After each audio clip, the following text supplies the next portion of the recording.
마음이 힘을 얻어야 합니다. 마음이 힘을 얻어야 합니다라는 제목으로 하나님 말씀 증거하도록 하겠습니다. 룻기 1장은 어떤 거죠? 고통 중에 절망에 빠져 있죠. 나오미가 절망에 빠져 있는 것입니다. 우리도 인생에 절망에 빠질 때가 있습니다. 룻기 1장 상황이에요. 여호와의 손이 나를 치셨다 이렇게 느낍니다. 그러니까 버림받은 느낌을 받은 거죠. 또 1장 20절을 보니까 전능자가 나를 심히 괴롭게 하였습니다. 하나님께서 나를 괴롭힌다 이렇게 느낄 때가 있습니다. 1장 분위기입니다. 그러다가 1장에서 모르는 게 뭐죠? 하나님께서 물밑 작업하시는 거, 땅밑 작업하시는 거, 하늘 작업하시는 거를 모르는 거죠. 나오미가 전혀 모릅니다. 우리도 룻기 1장의 상황에 놓일 때가 있습니다. 하나님 나 버렸다고 생각하고요. 하나님이 일하고 계시는데 못 느끼는 거예요. 상상도 못 하는 거예요. 답답하죠. 2장 상황에 넘어오면은 희망을 발견하게 됩니다. 며느리 룻이 보아스 만났다 하는 얘기를 듣고 룻은 잘 모르는 것 같아요. 그래도 이제 나오미는 요즘식으로 얘기하면 모태신앙 아닙니까? 그러니까 무언가 하나님이 일하기 시작한다는 힌트를 얻습니다. 다시 말해서 은혜가 끝나지 않았다 이걸 느끼는 거예요. 이게 굉장히 중요한 겁니다. 그래서 모태신앙의 장점은 이런 거예요. 감 빨리 잡는 거예요. 하나님이 버린 게 아니구나. 하나님이 일하고 계시는구나. 뭔지 몰라요. 근데 어렴풋이나마 알게 됩니다. 그래서 거기서 희망을 얻게 되는 거예요. 은혜가 일하기 시작하는구나. 그래서 하나님께서 우리에게 고통을 허락하시는 이유도 하나님의 섭리를 알게 만들기 위한 것입니다. 이게 내가 여기까지 온 것이 하나님의 은혜였구나 이런 걸 깨닫게 되는 것입니다. 그게 2장 상황이에요. 3장을 보면요, 여기서 이제 굉장히 나오미나 룻이나 이제 주도적으로 나옵니다. 이렇게 적극적으로 나와요. 움직이기 시작해요. 우리가 움직여야 된다 이렇게 얘기를 하잖아요. 너 이렇게 누워 있으면 안 돼. 이렇게 엎어져 있으면 안 돼. 널브러져 있으면 안 돼. 이렇게 얘기를 하는데 누가 움직이기 싫어서 안 움직이나요? 희망이 없으면 못 움직이는 거예요. 근데 하나님의 은혜가 임하면 희망이 생기게 되고, 그래서 3장은 은혜의 결과예요. 비로소 사람들이 움직이기 시작하더라. 주도적이 되기 시작하더라. 이게 무슨 얘기입니까? 마음이 회복됐기 때문에 그래요. 여러분, 마음이 회복되기 이전에 아무리 가서 위로해주고 움직이라고 해도 못 움직입니다. 그래서 우리가 은혜가 필요한 거예요. 은혜가 풍성한 하나님 앞에 나가야 될 이유가 은혜 받아야 마음이 회복이 돼요. 마음이 회복이 돼야지 움직이죠. 지금도 여러분들 완전히 쓰러져 있는 사람들 향해서 움직이라고 아무리 얘기해 보십시오. 못 움직여요. 은혜 맛보기 이전에 희망이 없으면 못 움직인다니까요. 은혜가 희망을 주고 희망이 마음의 회복을 주고 마음의 회복이 비로소 움직이게 만든다는 것입니다. 그래서 움직이죠. 그래서 이 나오미도 적극적으로 움직이고 또 그 룻도 움직이기 시작합니다. 4절에 보니까 뭐라 그랬죠? 3장 4절에 보아스가 누워 있는 곳 가가지고 발치 이불을 들고 거기 누우라. 그러면 네가 할 일을 이제 알려줄 것이다. 이렇게 적극적으로 움직이기 시작합니다. 이거 보면은 굉장히 부도덕해 보이지 않습니까? 남자가 자고 있는 여자가 와가지고 이불 발치를 들고 누우라. 이런 것 같으면 안 놀라겠어요, 이거? 그런데 이거는 당시 그 문화권을 이해하면은 부도덕한 행위는 아닌 것 같아요. 그 두 가지 의미가 있는데, 발치에 누웠다라는 것은 머리 쪽에 눕거나 뭐 옆쪽에 누운 게 아니라 발치에 누웠다라는 것은 종의 복종을 의미한답니다. 그래서 주인이 잘 때 종이 발치, 발 밑에 자면서 스탠바이 하는 거죠. 주인이 뭐 시키기만 하면 뛴다. 그러니까 룻이 지금 무슨 행동을 취하는 거냐면, 나는 당신의 종입니다. 말씀만 하시면 순종할 준비가 되어 있습니다. 이런 뜻이 있대요. 이해가 되시죠? 또 하나는 당시에는 프로포즈를 여자가 먼저 한답니다. 여자가 먼저 하면 남자가 결정하는 거. 그래서 이제 프로포즈의 의미가 있다라는 거예요. 어쨌든 룻이 뭐 이 모든 제도를 다 알았겠습니까? 시어머니가 하는 말씀대로 순종했다는 것입니다. 자, 여자의 미덕이 성경에 계속 순종이라 그러잖아요. 순종하는 거. 남자의 미덕은 뭐예요? 사랑하는 거. 그래서 남자는요, 존경받거나 순종이 없으면 행복하지 못해요. 여자는 남자가 여자한테 100% 순종해도 여자는 행복하지 못해요. 내가 이런 쪼다하고 사나 이런 느낌이 든대요. 여자는 사랑받아야 행복을 느낀대요. 왜 그러죠? 하나님이 그렇게 만드셨기 때문에. 그래서 존경하라 그랬고, 여자한테 존경하라 그랬고, 복종하라 그랬고, 남자에게는 아내를 사랑하라 그랬잖아요. 이게 다른 거죠. 여기서 이제 아름다운 여인으로서의 모습이 드러나게 된다는 것입니다. 시어머니도 순종하죠. 5절 보니까 말씀대로 다 가서 행했다. 시어머니 나오미를 신뢰한 거죠. 그리고 6절 보니까 실제로 명령대로 다 행하니라. 말만 행한다 그런 게 아니라 행동까지 했다라는 것입니다. 왜 보아스가 들판에서 잤을까요? 추수 때거든요. 추수 때는 도둑들이 많았답니다. 요즘에도 도둑 있나요? 추수 다 해놨는데 그거 싹 쓸어가 버린대요. 그래서 종들이 이렇게 추수하는 들판에서 잤대. 지키느라고. 주인도 같이 잔 거예요. 그러니까 이건 보아스 혼자만 잔 게 아니라 여러 종들이 같이 잤을 것이다.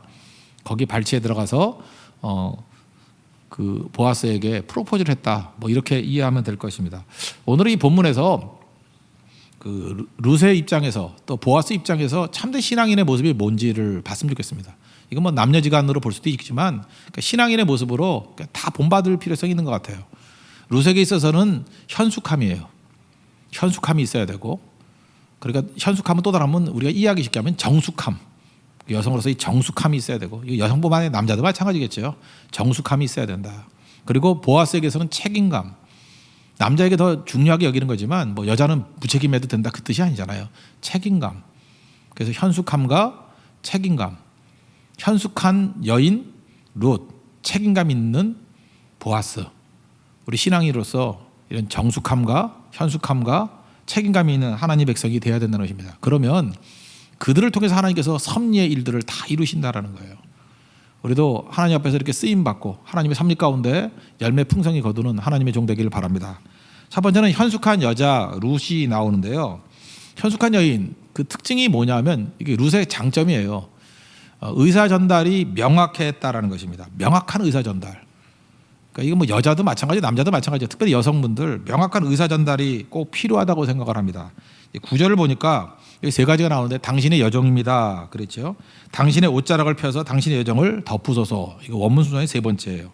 두 번째는 당신이 기업 물을 자가 되민이다. 이게 원문 순서의 두 번째예요. 원문 순서대로 제가 해석을 해드리겠습니다. 지금 룻이 표현한 세 가지가 뭐냐면 당신의 여종입니다. 그러니까 무슨 얘기예요? 이삭 죽기를 허락해 준 나는 동격이 아니라 잘 섬기기를 원합니다. 순종하고 복종하기를 원합니다. 이게 참 고백이라는 거예요. 멋진 고백이라는 거예요. 그러니까 두 번째는 당신이 기업 물을 자입니다. 이건 뭐예요? 나를 책임질 수 있는 분. 고엘이라는 제도가 있었다 그랬죠. 남편이 죽으면 친척 가운데 1순위가 책임져야 되는 거예요. 그 이제 고엘 제도인데 기업 물을 자다 이렇게 얘기를 합니다. 영어로는 리디머예요. 구속할 자. 우리의 고엘이 누구예요? 예수님이시죠. 우리를 무책임하게 버려두지 아니하시고 우리를 구원해 주시는 분, 우리를 피값으로 대사 주시는 분이 예수님이잖아요. 여기서 십자가가 나오는 거거든요. 그걸 고엘 그래요. 고엘, 리디머. 나의 리디머가 당신입니다. 그러니까 이건 또 다른 말로 무슨 얘기죠? 나의 모든 희망을 당신에게 겁니다. 이 프로포즈로도 대단하죠. 그러니까 여자분들도 뭐 남자도 마찬가지지만 이렇게 고자세 하지 말고 나를 건져줄 분은 당신입니다. 그렇게 고백한다 그러면 남자가 얼마나 신이 나겠어요? 아닌가? 공포인가? 하여튼 잘 모르겠지만 이게 이런 고백을 했다라는 거예요. 당신이 나의 희망입니다. 그 다음에 세 번째는 이게 멋진 표현인 것 같아요. 옷자락으로 덮으소서. 그랬거든요. 이게 되게 시적인 표현이에요. 그 룻은 되게 시를 아는 여자 같아요. 아마도 국문과 출신인 것 같아요. 그죠? 시를 아는 것 같아요. 옷자락으로 덮으소서. 이거 왜 그러냐면요. 2장에서 그 보아스가 룻을 축복할 때 이렇게 축복하거든요. 하나님 여호와께서 그의 날개 아래에 보호를 받으러 온 내게 온전히 상 주시기를 원한다. 이런 표현이 나와요. 그러니까 보아스가 룻에게 뭐라 그러냐면 하나님의 날개 그늘 아래 보호받기를 원한다. 그리고 하나님께서 너에게 상 주시기를 원한다. 이렇게 표현을 했다고요. 그래서 이렇게 다윗도 이 말을 참 좋아했어요. 주의 날개 그늘 아래 보호받기를 원합니다. 이렇게 큰 날개가 있으면 그 날개 아래 있기를 원합니다. 그런데 히브리 단어를 보면요, 이 날개라는 단어하고 옷자락이라는 단어가 똑같은 단어예요. 그러니까 룻이 정말 똑똑한 여자예요, 이 여자. 그죠? 이렇게 센스가 있었다고요. 하나님의 날개 아래 보호받기를 원합니다. 그랬더니 그걸 그대로 받아가지고 나는 당신의 날개 아래 보호받기를 원합니다. 시적이지 않아요? 그렇게 감동이 없어요? 이게 되게 멋있는 여자의 표현이라고요. 그죠? 예를 들어서 요즘에 한국 사람들 제일 많이 먹는 게 닭이라 그러는데 치킨을 먹으면서 남자에게 날개를 찢어주면서 당신은 나의 날개입니다. 날개 아래 보호받기를 원합니다. 그럼 기분 안 좋겠어요? 그럼 남자가 이제 다리를 뜯어가지고 주면서 당신은 나의 닭발입니다. 이렇게 안 그런가요? 예. 그러면서 서로 위로하고 뭐 그랬을 것 같은데 어쨌든 여기서 느낄 수 있는 게 뭐예요? 그 의사 표현이 명확했다라는 거예요. 그러니까 자존심 이런 거 내세우지 않고 그 룻은 여종입니다. 나는 당신에게 순종할 마음이 있습니다. 그리고 나의 희망을 당신에게 걸겠습니다. 당신이 나의 리디머 아닙니까? 구속자 아닙니까? 나는 당신에게 구속받기를 원합니다. 그래서 결국 당신이 나에게 축복했지 않습니까? 하나님의 날개 아래 있기를 원한다고. 근데 하나님께서 당신을 통해서 당신의 날개 아래 머무는 걸 통해서 하나님의 날개 아래 있기를 저는 소망합니다. 얼마나 명확해요. 자기 뜻을 정확하게 다 표현했다는 것입니다. 우리에게도 이런 것들이 필요하죠. 하나님 앞에 나아갈 때 우리 있는 모습 그대로, 그죠? 하나님 주님의 도움이 필요합니다. 나는 무능한 종입니다. 나는 종입니다. 나는 하나님의 은혜를 받기를 원합니다. 그죠? 당신의 날개 그래 안에서 나를 보호해 주십시오. 이제 기가 막힌 기도인 것 같아요. 룻이 이런 여인이었다라는 거예요. 저도 룻같이 되고 싶어요. 여자는 아니지만 룻의 이 모습으로 하나님 앞에 섰으면 참 좋겠다는 생각을 갖습니다. 그리고 룻은 두 번째로 자기 준비를 잘했던 것 같아요. 준비 잘했는데 우리는 그러잖아요. 맨날 그 고자세 이렇게 참 교만함이 참 나쁜 거거든요. 이 남자나 여자나 특별히 여자가 교만하면 더 나쁘겠죠. 예. 맨날 좋은 남자 없다 그러고 뭐 이 교회는 남자가 없어 이러고 이러면 참 듣기 싫거든요. 저는 아무 관계 없는데도 불구하고 처녀들이 그런 얘기를 하면 나 총각도 아닌데도 불구하고 기분 나빠요. 왜 저렇게 교만한가? 너나 준비해라 이런 느낌이 들어요. 그죠? 룻은 자기를 준비하잖아요. 자기를 내면을 준비합니다. 그래서 11절을 보면요. 내가 현숙한 여인인 줄 나의 성읍 백성이 다 아느니라. 지금 보아스가 이렇게 하잖아요. 너 현숙한 여인이다 이런 거예요. 지금 이렇게 이불 뭐 발치를 들고 왔을 때 유혹하러 왔다 이렇게 느끼지 않았어요. 만약에 유혹하러 왔다 그러면 보아스가 믿음 좋은 사람인데 가만히 있겠어요? 막 주기도문 외우면서 사탄아 물러가라 이렇겠죠. 그죠?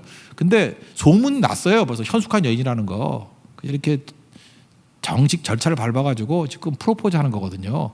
그래서 오해받지 않겠다라는, 너 오해 안 한다. 너 현숙한 여인이라는 거 이 성읍 백성들이 다 알아. 그죠? 그렇게 얘기하잖아요. 그러니까 내면을 잘 가꾼 모습이죠. 여러분 잠깐 외모만 가꾸려고 그러지 말고요. 진짜 남자들이 원하는 건 현숙한 여인, 정숙한 여인. 그리고 결혼 누구하고 해요? 정숙한 여인하고 해요. 진짜 결혼하고 싶은 여자가 되십시오. 여자들이 착각을 하는 것 같아요. 뭐 이렇게 뜯어고치고 막 이렇게 뭐 옷 화려하게 입고 하면 그 결혼하고 싶은 여자인지 아는가 봐요. 아니거든요. 좋은 아내, 좋은 며느리감, 뭐 좋은 엄마, 그거를 그리는 거죠. 아니 남자 100명 중에 99명은 그럴걸요. 미친놈 하나 빼놓고 다 그런 걸 원하지 누가 그걸 원하겠습니까? 그리고 외모는 잠시 잠깐이잖아요. 그죠? 이거는 어피어런스는 오래 안 간다 그랬죠. 인상이 남는 거라. 인상, 임프레션. 임프레션이 있는 사람이 돼야죠. 상냥한 태도, 정직한 태도, 예, 이런 게 꼭 있어야 된다고 생각을 합니다. 그러니까 그런 거 잘 준비한 모습이죠. 그래서 뭐라 그래요? 나는 너의 정숙함을 잘 안다. 제가 지난주에도 말씀을 드렸죠. 현숙한 여인이라는 말이 어디 나와요? 잠언 31장에 나온다고. 현숙한 여인이 어떤 모습인지. 그래서 히브리 성경을 보면은 이 룻기가 잠언 다음에 나와요. 시가서에. 그래서 잠언 31장을 말하고 현숙한 여인이 누구냐라고 얘기하잖아요. 그 잠언 31장 시점에 누가 현숙한 여인을 찾아 얻겠느냐? 그의 값은 진주보다 더하니라. 이게 막 탄식을 하면서 막 노래 부르는 거예요. 누가 현숙한 여인을 만날 것이냐? 진주보다 귀한 거야 그런 여자는. 그러면서 모델로 보여주는 게 누구예요? 그게 룻이라고요. 룻이 현숙한 여인이다. 이런 여인이 되라. 잠언 31장에 보면요. 현숙한 여인의 특징은 세 가지로 나와요. 첫 번째는 남편에게 선을 베푼다. 그러니까 룻이 그랬죠. 이렇게 공경할 줄 알고 순종할 줄 알고. 또 두 번째는 뭔지 알아요? 부지런한 손. 게으르지 아니하고 말 만들고 뭐 수다 떨지 아니하고 자기 할 일 열심히 하는 여자. 또 세 번째 중요한 게 뭔지 아십니까? 궁핍한 사람에게 손을 내미는 여인이에요. 그러니까 남 도와주는 여인, 구제하고 섬기는 여인. 그게 현숙한 여인이라는 거예요. 그죠? 그러니까 이런 여인이 돼야죠. 이런 여인이 되면은 얼마나 그 능력 있는 여인이 되겠습니까? 지금 이 내면이 얼마나 아름다운지를 보여줄 때 10절과 11절을 보니까요.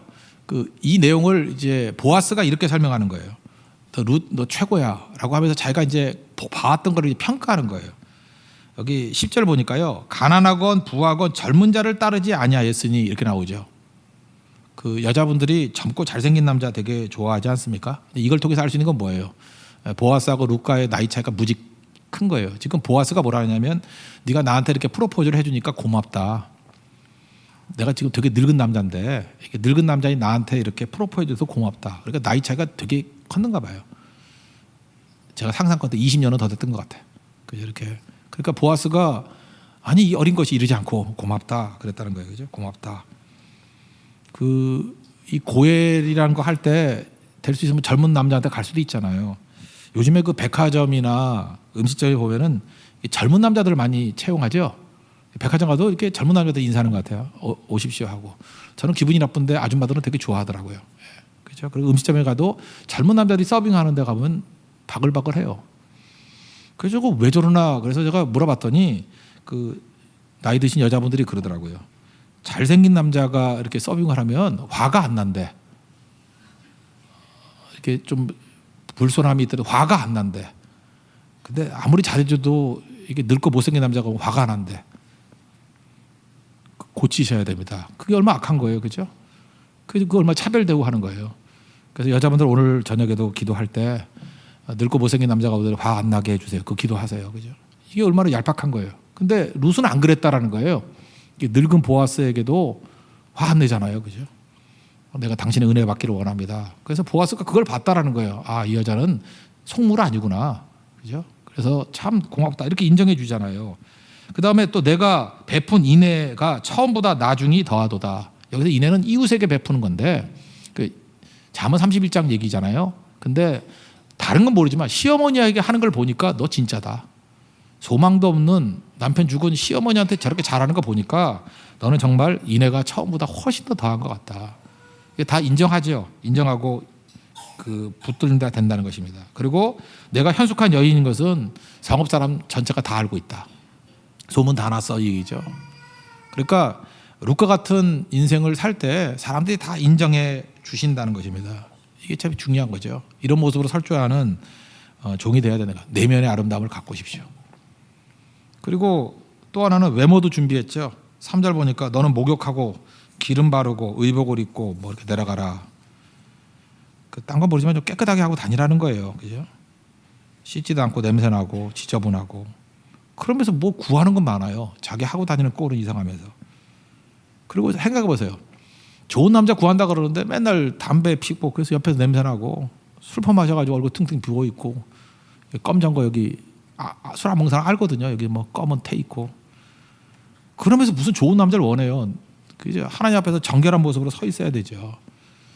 또 하나는 얼굴은 예쁘장하게 생겼어요. 근데 나오는 건 맨날 욕이야. 남 비판하고. 그럼 못생긴 사람은 욕해도 되냐? 그건 아니지만 그래도 예쁘장한 사람이 막 욕하고 하면은 이건 돼지 발에 진주 던진 것 같아요. 안 어울려요.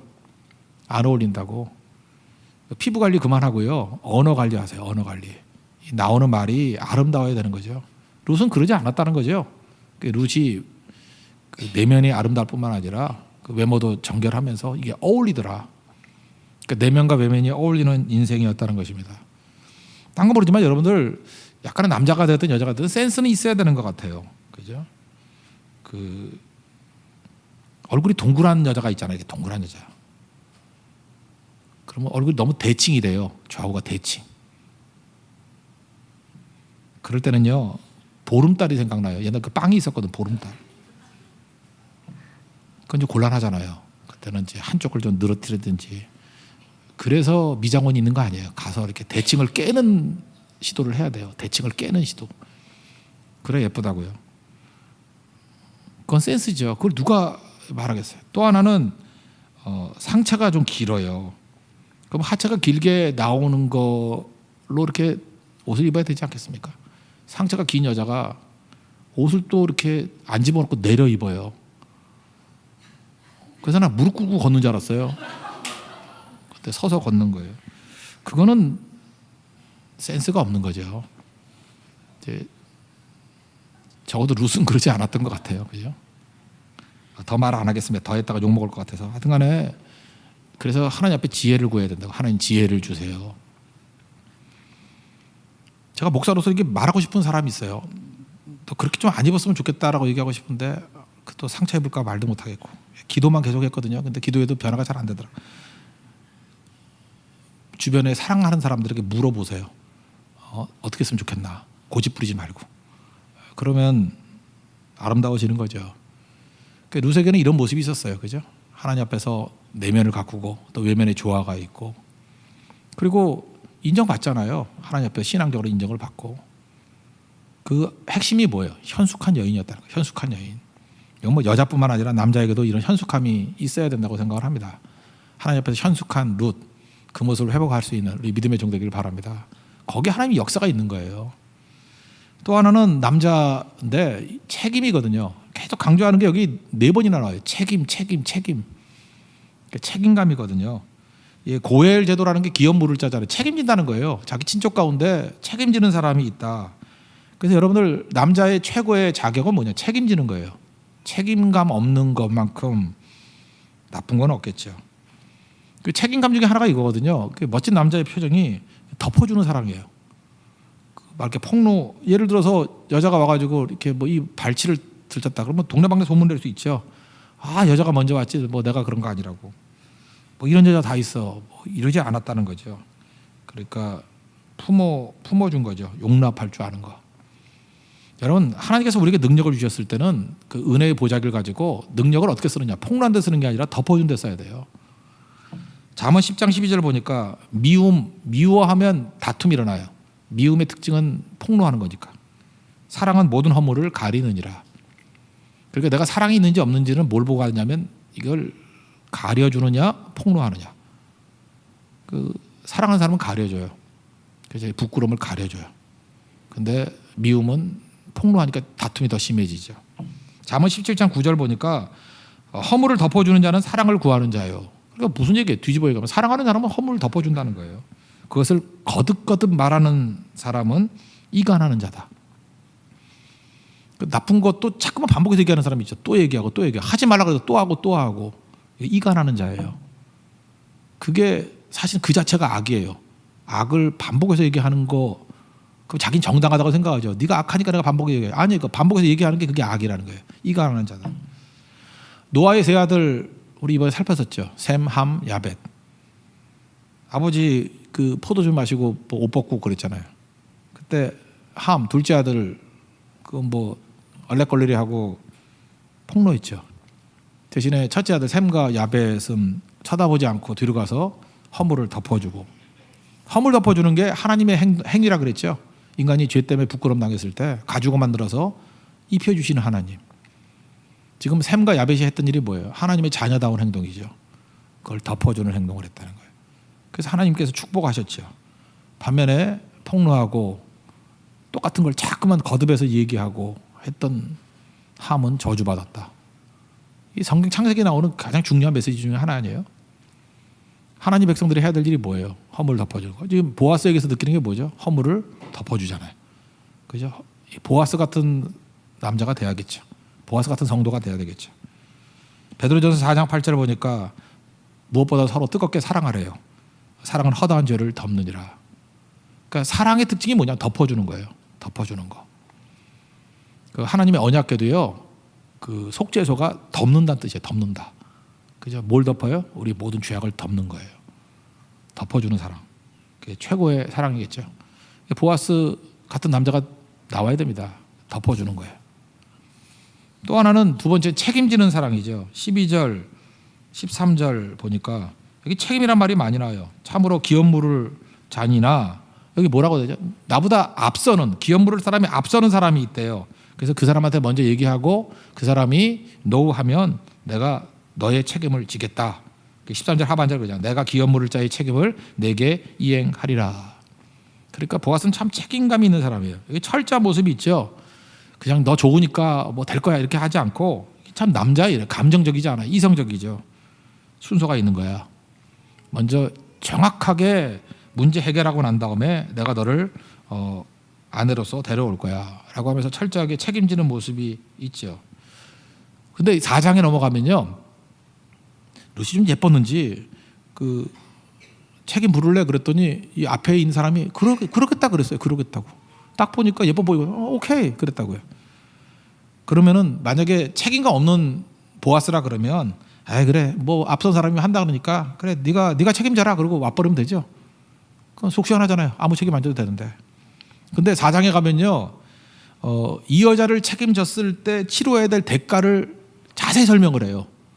그때 그놈이 겁이 나가지고 나 못해 하면서 네가 해 그러고 도망쳐 버렸어요. 그러니까 여기서 알 수 있는 게 뭐죠? 보아스는 진짜 책임지려는 마음이 있고 진짜 사랑한 거예요. 그러니까 그런 가짜 놈들 치러야 될 대가 쭉 설명하니까 도망쳐 버리잖아요. 그래서 제가 볼 때 결혼은 그런 것 같아요. 결혼을 통해서 치러야 될 대가를 자세하게 남자들은 알아야 돼. 자세하게. 그럼에도 불구하고 이 책임을 질 수 있니? 그러면 예스 할 때 결혼할 수 있다라는 것입니다. 이게 남자예요. 책임지는 거. 우리 그리스도인들은요, 남자고 여자 간에 책임지는 모습이 있어야 돼요. 하나님 내가 책임지고 무책임하게 가지 않겠습니다. 되게 그 배신하는 자들이 무책임한 거 아니에요? 그냥 나만 살겠다고. 그게 아니죠. 우리 영혼에 대한 책임감, 내게 주신 사명에 대한 책임감. 교사들도 마찬가지. 책임감, 리더 간사도 책임감이 있어야죠. 책임감 때문에 어떤 난관과 어려움과 고난이 있더라도 그 자리에서 죽는 거죠. 책임감. 리더에게서 제일 중요한 게 뭐예요? 책임감 아니겠어요? 책임감. 이게 되게 중요한 거죠. 예수님의 육신의 아버지 요셉을 보십시오. 마리아와 정혼을 했어요. 그랬더니 자기하고는 관계를 맺은 적이 없는데 임신을 했네요. 그러면 이 여자 나쁜 여자 그러면서 막 돌로 쳐 죽일 수 있었거든요. 나라에. 근데 가만히 끊고자 있다. 이게 책임감 아니에요. 그래서 혼자 괴로워했어요. 이거 내 악이 아닌데 어떡하나. 천사가 나타나가지고 그 성령을 잉태된 악이야. 그냥 데리고 와. 그랬더니 아멘 하잖아요. 그죠? 그럴 남자가 몇 명이나 되겠어요. 아멘하고 데려와서 책임지잖아요. 참 멋진 모습이라고 생각합니다. 여러분 이 세상이 아름답게 되기 위해서는요. 여기 여자분들 아들들을요. 책임감 있는 아들로 키워야 돼요. 아들은 사실 엄마가 키우는 게 아닌데 아빠가 키워야 돼요.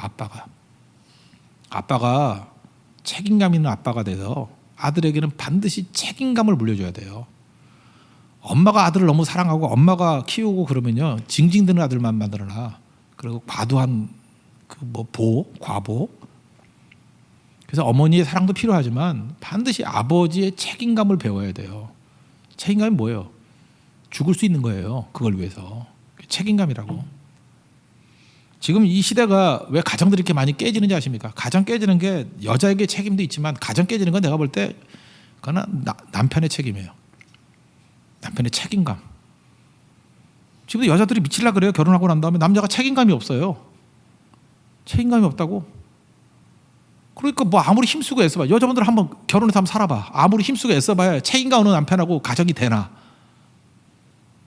그러니까 가정을 건지기 위해서 1순위로 해야 될 게 뭐냐 하면 책임감 있는 남자. 그럼 책임감 있는 남자를 내가 봤어요.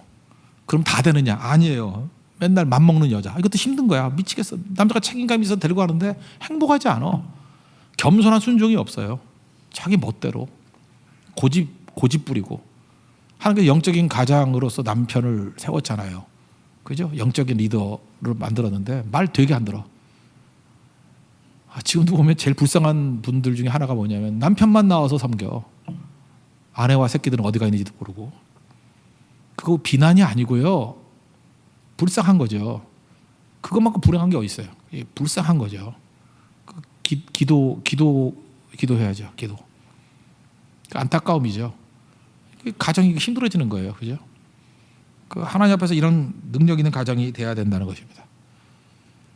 저는 다른 건 모르지만 저는 우리 교회에서 초신자 청년 남자, 초청남, 초신자 청년 남자 그러니까 남자들이 많이 오겠죠. 남자 많잖아요. 저는 우리 교회에서 남자들의 훈련 1순위는 하나님 앞에서 책임감 있는 남자로 키우는 거예요. 그죠? 책임감. 어디까지요? 죽기까지. 그러면 가정 안 흔들려요. 가정이 든든하게 서요. 지금도 가정 든든하게 사는 가정들 보십시오. 다 책임감 있는 남자들 아니에요? 남자들 그런 훈련 받은 사람들 아니에요? 그거 아니면 장가도 가지 말아요. 그냥 혼자 있는 게 나아요. 책임감이에요. 그건 목숨 바꿀 수 있는 내용들이에요. 그러면 그 압도적인 능력 안에서 또 순종도 하고 그러겠죠. 물론 힘들겠지만 또 그런 책임감 있는 남자가 또 아무나 하고 결혼할 리는 없죠. 자매들도 반성을 하라고. 내가 안 되는 이유가 뭔지 순종해봤어요? 순종해봤냐고. 내면이 아름다워요? 목욕 자주 했어요? 한번 생각해보라고. 세련됐어요? 한번 하고 다닐 꼴을 보라고. 월남치마 입고 아줌마지 그게. 그만 얘기할게요. 자기 혼자 반성을 하는데 남 얘기할 게 아니고 우리 성도들 지금 이게 남자 여자를 나눌 수도 있지만 모두에게 주는 말씀이에요. 남자도 정숙한 남자가 돼야 되고요. 여성도 책임감 있는 여성이 돼야 돼요. 이 두 가지가 같이 있을 때 능력의 역사가 나타나게 된다는 것입니다. 그 스위스 정신분석학자이자 신앙인인 그 폴 트루니에라는 분 계시죠. 여성 그대의 사명은. 저는 옛날에 그 여자분들은 이거 책 선물 많이 했는데 이게 여자 요즘에 그 페미니스트들 많이 있지 않습니까? 이 폴 트루니에가 얘기하는 게 이거예요. 여성 해방이라는 거는 여자가 남자같이 되는 게 아니라는 거예요. 여자다워지는 거다. 또 이것도 시대에 뒤진 거라고 생각하세요? 성경 말씀이에요. 여자다워지는 거예요. 그래 행복하죠. 지금 남자는 남자다워야 되고 여자는 여자다워야 된다고. 여성 그대의 사명은 그 책의 핵심이 뭐예요? 여성다워지는 거예요. 잠언 31장이에요. 여성다워지지 않으면서 남자 탓하지 말라는 거죠. 제가 볼 때 참 좋은 책인 것 같아요. 우리 딸들에게도 읽혀주고 싶어요. 여성 그대의 사명은 여성다워지는 거예요. 그때 건강한 가정의 기초가 된다라는 것입니다. 지금 우리 가정이 힘들어지고 교회가 힘들어지고 우리 사명이 힘들어지는 이유가 무엇입니까? 이거죠. 정숙함도 없고 책임감도 없고 서로 상대에게 요구만 막 하는 거예요. 각자에게 주어진 아름다운 모습을 회복하고 그 안에 하나님의 섭리의 아름다움이 있는 거예요. 그때 세워지게 됩니다. 그게 교회는 가정이라 그러잖아요. 좋은 가정이 될 때 좋은 교회 되고요. 좋은 교회 될 때 아름다운 가정이 이루어지게 된다는 것입니다. 한 가지 더 우리 자매들 책임감 그랬더니 남자에게요 무한대로 요구하면 안 된다는 것입니다. 예를 들어서 남자가 예수님 아니잖아요. 남자가 구원자인 줄 알아요. 자기의 모든 문제를 다 해결해 주는 줄 알아. 여러분 메시아를 만난 게 아니고 그냥 일개 남자를 만난 거거든요. 어떤 형제가 자매한테 문자 보냈는데 너무 웃겼어. 나는 그리스도가 아니라 그렇게 살았더라고. 눈물 나더라고. 그 자매는 믿음이 지나친 거예요. 형제가 그리스도인 줄 알고 있어. 자기의 모든 문제를 다 해결해 주는 줄 알고 있어요. 그럴 수 없는 거거든요. 연약한 종들이거든요. 그 형제는 그리스도가 아니고요. 그 형제와 손잡고 예배 나오고 철회 나와서 그리스도의 은혜와 능력을 구하셔야 됩니다. 그죠? 그런 의미에서 자기의 파트너인 거예요. 어떤 남자는 어떤 여자든 상대에게 그리스도가 될 수는 없습니다. 다 채워줄 수 있는 건 아니거든요. 연약하니까 정숙한 여인으로 책임감 있는 남자로서 하나님 앞에 설 줄 아는 거, 그게 꼭 필요하다는 것입니다. 그중 핵심이 뭐냐? 믿어주는 거예요. 믿어주는 거. 지금 이 시대가 의심하는 시대거든요. 남자는 여자를 의심하고 여자는 남자를 의심하고 그거 아무것도 안 되는 거죠. 예수님께서 요한복음 6장에서 말씀하시잖아요. 식사하셨다 그랬더니 언제 하셨습니까? 그랬더니 식사 말고 하나님의 일했다고. 일했다 그러니까 뭐라 그래요? 식사도 못하고 일했다 그러니까 하나님께서 보내신 일을 믿는 것이 하나님의 일이다. 뭐가 일이에요? 믿는 게 하나님의 일이에요. 여러분 일 중에 최고의 일은 하나님이 하시는 모든 약속과 비전을 믿어주는 거예요. 그게 일의 일. 여러분들 하나님의 일은 믿는 게 일입니다. 우리 이번 예배를 통해서도 하나님께서 많은 영혼들을 변화시킨다는 것을 믿으십시오. 그게 일이에요. 제주선교를 통해서 구제주일 때 많은 교회들이 다시 힘 가지고 일어서게 될 것을 믿는 거. 그게 일이에요. 보아스의 일이 뭐예요? 룻을 믿어주는 거. 이거보다 큰 일이 있어요. 룻의 일이 뭐예요? 보아스를 신뢰하는 거. 그죠? 이게 일이에요, 일. 우리가 하나님 섬기는 게 뭐예요? 하나님을 믿는 거. 하나님 모든 말씀을 믿어주는 거. 오늘 병들거나 약해도 괜찮습니다. 하나님께서 하신 모든 일이라고 하면 덮어놓고 믿어주는 일. 그게 하나님의 일이라는 거예요. 오늘도 주의 일을 감당할 수 있는 하나님의 거룩한 종 되기를 바랍니다.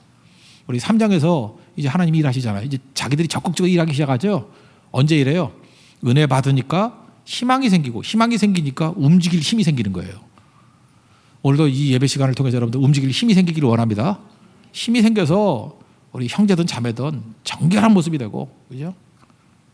성숙한, 정숙한 여인이 되고, 정숙한 남자가 되고, 책임감 있는 남자와 여자가 돼서 하나님 섭리의 손길 가운데 이런 아름다움을 이룰 수 있는 믿음의 종 되기를 바랍니다. 그게 하나님의 종들이라는 거예요. 이런 변화가 있는 믿음의 종 되기를 축원합니다. 예, 모두 자리에서 일어나겠습니다. 채워주셔서 찬양하겠습니다.